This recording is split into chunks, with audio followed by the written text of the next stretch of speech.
Selamat siang mahasiswa yang saya cintai. Pada hari ini kita akan menyelenggarakan ujian hukum pasar modal. UTS yang akan diselenggarakan pada hari ini tentunya berbeda dengan sebelumnya di mana kita ujian bertatap muka, tetapi dalam kesempatan ini kita akan ujiannya secara daring atau secara online.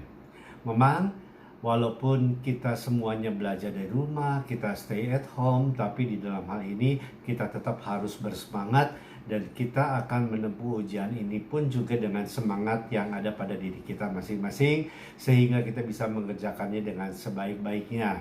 Tentu pada ujian kesempatan ini Anda juga boleh membuka buku, open book, Anda bisa untuk mengerjakannya sesuai dengan instruksi yang akan diberikan dalam soal yang nanti akan di-upload pada hari ini juga, ya. Nah, karena kita akan mempelajari hukum pasar modal, tentu di dalam ujian hukum pasar modal, Anda perlu untuk mengetahui mengenai apa yang dimaksud dengan pasar modal, yang tentunya ini dibedakan dengan terminologi yang memang dekat dengan hukum pasar modal. Dan juga masalah lingkupnya pun tidak terlampau jauh, yaitu hukum penanaman modal atau kita kenal dengan investasi. Ya, tentunya di dalam hal ini apabila kita melihat bahwa ada wabah COVID-19 ini, masalah investasi ini sangat berpengaruh sekali, terutama di dalam suatu daerah yang menekankan atau yang terbesar pendapatannya ini dari sektor pariwisata. Tetapi tentunya kita akan melihat pertumbuhan dari pariwisata pun akan bangkit kembali setelah COVID-19 ini.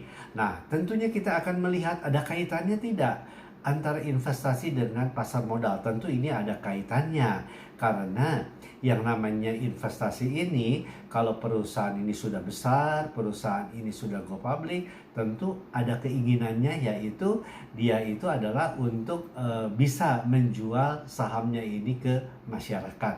Nah, tentu ini Anda harus melihat adanya perbedaan apa dengan doktrin-doktrin yang ada, ya. Khususnya bagi Indonesia pun sebagai negara berkembang, yang namanya pasar modal ini sangat penting sekali karena bagaimana kita bisa menarik investor tetapi dalam bentuknya itu bukan yang direct. Ingat ya, yang waktu saya selalu jelaskan bahwa hukum pasar modal berkaitan dengan indirect investment. Nah, ini akan berkaitan dengan bagaimana pemerintah punya stimulus di dalam mendorong pertumbuhan di dalam pasar modal. Berkaitan dengan hal itu juga kita akan melihat bagaimana hubungan antara pasar modal ini dengan pasar keuangan.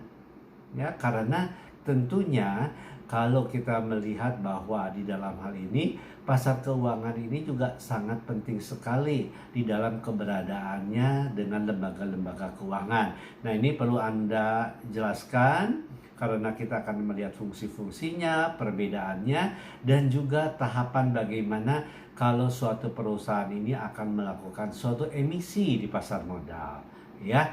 Dan yang terakhir, Anda juga harus menjelaskan bagaimana keterkaitannya antara pelaku-pelaku. Jadi di pasar modal ini, karena ini sudah merupakan suatu bisnis, artinya ada pelaku-pelaku yang berkontribusi di dalam pasar modal. Ya, tentunya di dalam hal ini saya dan juga dengan Pak Aditya Mantara Putra, kita berharap Anda bisa untuk menjelaskan dengan baik pada waktu ujian UTS ini. Ya, selamat ujian. Walaupun kita dalam kondisi yang kurang nyaman, tetapi kerjakanlah dengan sebaik-baiknya. Terima kasih, salam dari kami berdua.